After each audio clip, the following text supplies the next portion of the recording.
Hello again and welcome back to That Handicapping Show. I'm Tom Lamar, joined by Pete Denk. We will not be handicapping a race this week. However, there will be some races in the upcoming weeks as we move into the three-year-old season. So for today, we're just going to have a quick look back on the two-year-olds of 2012, or at least the ones that we think have a pretty good chance to move on. Of course, we all know what the Triple Crown Trail can be like. So Pete, here we are, last week in December. A lot of races coming up. Who were a few of the horses that really captured your fancy this year? Right now, I don't think there's that much buzz for this two-year-old crop. And you can always say, oh, these horses aren't that good. There's always people complaining the crop's not good. I just think not that many horses have stepped up yet. Mm-hmm. The Breeders' Cup Juvenile was maybe the slowest juvenile we ever saw in history. So when I started trying to compile, just a starting point list for today, I decided, okay, let's look beyond the Breeders' Cup Juvenile. And two races that I think were good fields and have potential to produce Triple Crown runners are the Remsen at Aqueduct and the Kentucky Jockey Club Stakes at Churchill Downs. Start with the Remsen because it was probably the faster of the two races. And I think the top three horses in there are all horses that should be on people's radar. Overanalyzed, Normandy Invasion, and Delham. It was a fast race. Overanalyzed looked beat. Normandy Invasion, a Tappet colt, put in a huge run coming from way far back. Looked like he's a winner on the turn. And Overanalyzed kind of re-rallied inside of him, which is always impressive when you can recapture momentum from a horse rallying on your outside. And while Delham was third and he was beaten in the race, he's been improving every start. He's a fast horse. I really like his stride. And I think those are three to look at. We'll move over to the Kentucky Jockey Club really quick. The top three there are all, again, three horses I like. Uncaptured, Frack Daddy, and Dewey Square.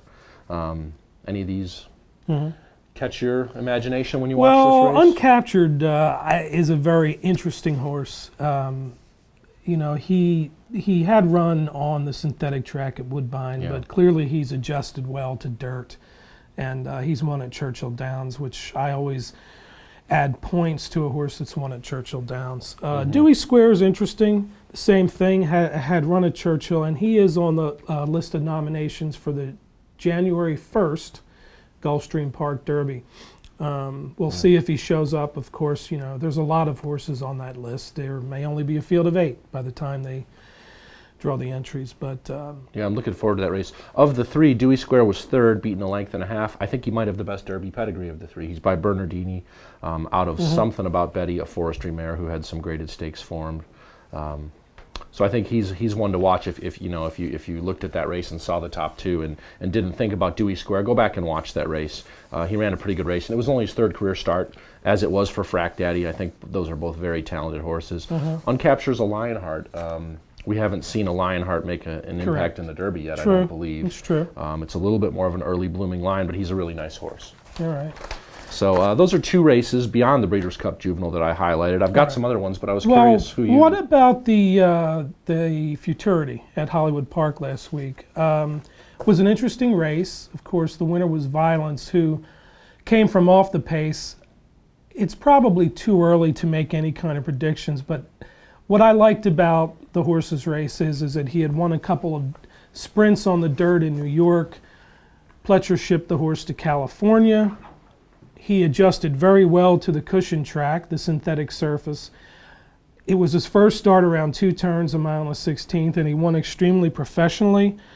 I know there are a lot of people on the horse's bandwagon. I usually avoid bandwagons in December because so much can happen, but I was really impressed. Yeah, he looked like a tall, kind of lanky Medaglia d'Oro colt with some upside to me. He was pretty green when he won the Nashua.